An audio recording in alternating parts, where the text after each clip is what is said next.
মাটির হাঁড়িতে আজকে রান্না করব মুরগির মাংস। এটাকে অনেকে মটকা চিকেন নামে বলে, আবার কেউ বলে যে মাটির হাঁড়িতে রান্না করেছে। তো যাই হোক, আমি আজকে মাটির হাঁড়িতেই রান্না করব। তার জন্য এখানে কিছু মুরগির মাংস নিয়ে নিয়েছিলাম। আমি এই হাঁড়িটা বাসায় এনে রেখেছিলাম, প্রায় 1 বছরের উপর হয়ে যাবে। আপনি কি বললে বিশ্বাস করবেন? আমি 1 বছর আগে এই হাঁড়িটা বাসায় কিনে এনে রেখেছিলাম যে আমি এটাতে রান্না করব, কিন্তু আর রান্নাটা হয়ে ওঠে নাই। তাই ভাবলাম যে আজকে ফাইনালি রান্নাটা করেই ফেলি, যেহেতু এখন শীতকালও চলে আসছে।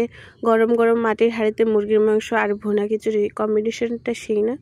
তো এই যে আজকে যেহেতু একটু অপশন আছে, তার জন্য এখানে মাটির হাঁড়িতে রান্না করার জন্য আমি তো খুবই এক্সাইটেড। মাটির হাঁড়ি রান্না এই প্রথমবার খাবো। আমি আমার লাইফে কখনো মাটির হাঁড়িতে রান্না করা খাবার খাইনি।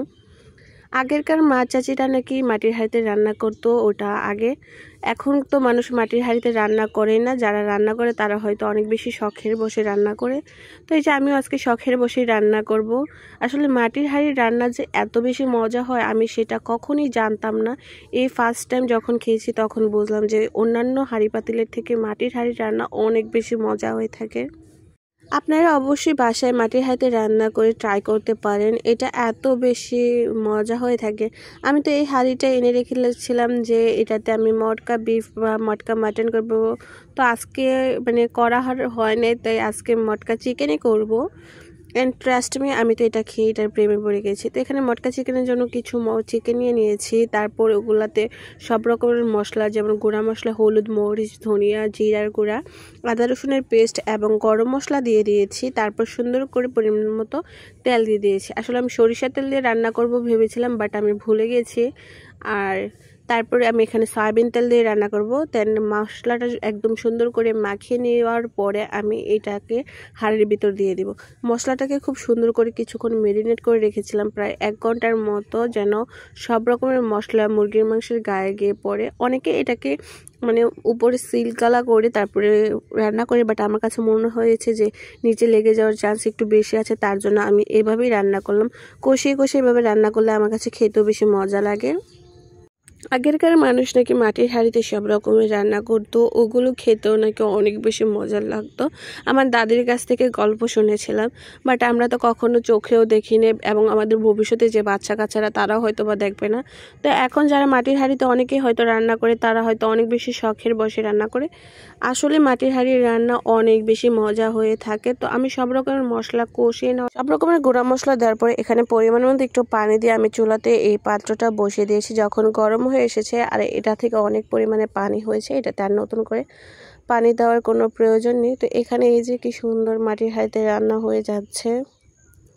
তো আপনারাও চাইলে বাসায় এভাবে মাটির হাঁড়িতে রান্না করে খেয়ে দেখতে পারেন। এভাবে রান্না করার পর আপনারা চাইলে শীতের দিন যেহেতু চিতই পিঠা দিয়েও খেতে পারেন। তো এভাবে খুব তাড়াতাড়ি এই মাটির পাতিলে রান্না হয়ে যায়। আমি তো এটা খেয়ে জাস্ট এটার প্রেমে পড়ে গেছি, এটা এত বেশি মজা হয়েছে।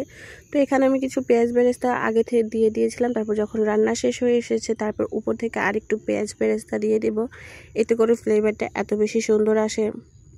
পেঁয়াজ বেরেস্তাটা দিলে এটা থেকে গ্রানটা এত বেশি সুন্দর আসে যে খেতে অনেক বেশি মজা লাগে। তো আমার রান্না একদম কমপ্লিট। এখন এটা আমি একটা বলের মধ্যে ঢেলে নেব। এটার কালারটা এত বেশি সুন্দর হয়েছে, আমার তো দেখে এখন আবারও খেতে ইচ্ছে করছে। এটা আমার রান্না প্রায় এখন শেষ হয়ে গেছে।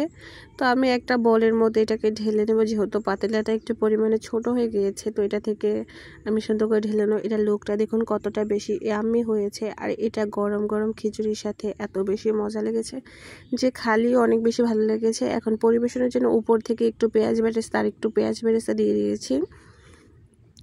তো আপনারা কে কোথা থেকে আজকের এই ভিডিওটা দেখেছেন অবশ্যই কমেন্ট করে জানাবেন। ভালো লাগলে শেয়ার করে অবশ্যই পাশে থাকবেন।